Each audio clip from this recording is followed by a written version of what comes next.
So in this diagram, O is the center of the circle. I call it HEATR. So that is clearly the referencing of these vertices.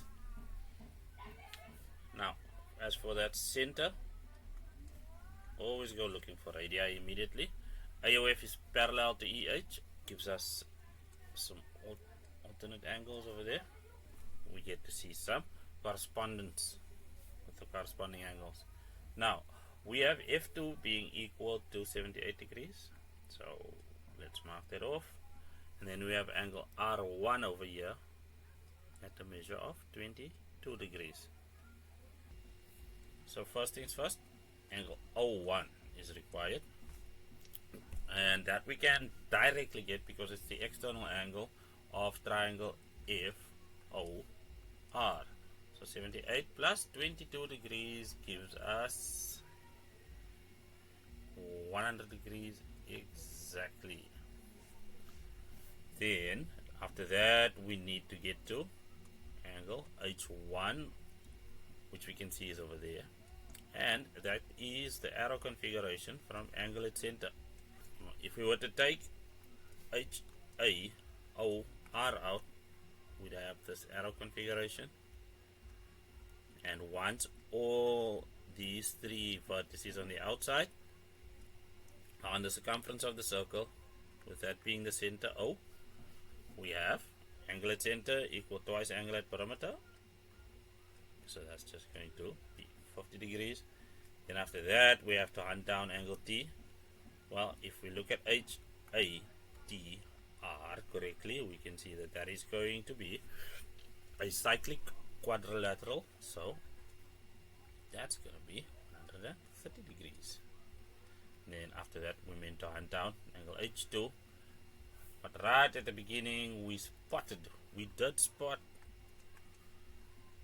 corresponding angles in those two. So that's just going to be 78 minus 50, which is going to give us, well, 28 degrees. Now it's a question of following that reasoning chain that we just plotted down and giving more official solution sets or possible solutions. So for A, what did we see? Well, we saw that angle O1 was the external angle of triangle FOR. Given that F2 and angle R1 are given angles. So that is what we are going to tell our examiner.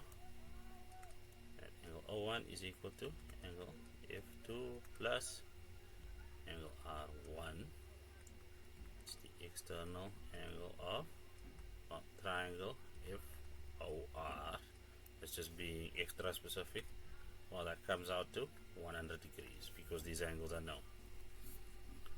Then for B, we were asked to do H1, and angle H1 is equal to, well, angle O1 divided by 2. Why? Angle at center is equal to 2 times the angle at circumference. And in our case, that equals 50 degrees. Right. We move on to angle T. Angle T, we remember then, is equal to 180 degrees minus angle H1, because those are the opposite angles of a cyclic quad. Remember, equal to 180 degrees, or we can say they are supplementary. In either case, 180 minus 50 gives us 130 degrees. And then for D, we remember that angle H in its entirety is a corresponding angle to angle F2. So let's finish that and say that angle H is equal to angle F2. Why? They are corresponding angles. And then we have to quote the parallel lines, which in this case are HE being parallel to angle AF So the value we were working with is 78 degrees.